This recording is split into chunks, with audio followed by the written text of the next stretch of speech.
એક મિનિટ. દરવાજાની અંદર પગ મૂકતા પહેલા આ ઘરના નિયમો વિશે જાણી લે. પહેલી વાત, આ લગ્ન નહીં, માત્ર એક કરાર છે. કારણ કે અમારી સાથે છેતરપિંડી કરવામાં આવી છે. એટલે કે આ ઘરમાં વહુ તરીકે તારે બધી જ ફરજો નિભાવવાની છે, પણ તને વહુ તરીકેનો એક પણ અધિકાર નહીં મળે. તમે બહુ ખોટું કર્યું છે અમારી સાથે. મારા દીકરાની જિંદગી સાથે રમત રમી રહ્યા છો. પાટીદાર પરિવારની સામે આંખ મીચીને પણ ક્યારેય કોઈ ના જોઈ, અને તમે તો અમારી નજર સમક્ષ જ એક રમત ઊભી કરી દીધી છે. ચૂપ. આ ઘરના દરવાજા તારા માટે ખુલ્યા ને એ જ બહુ છે. મારી સામે મોં ખોલવાની ભૂલ પણ ક્યારેય ના કરતી.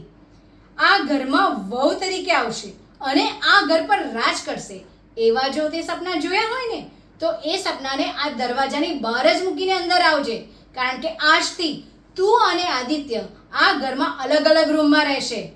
કારણ કે આ ઘરમાં તું ફક્ત એક સભ્યની જેમ જ બનીને રહેશે, અહીંયા જ રહેશે, પણ ઘરમાં વહુ તરીકે નહીં.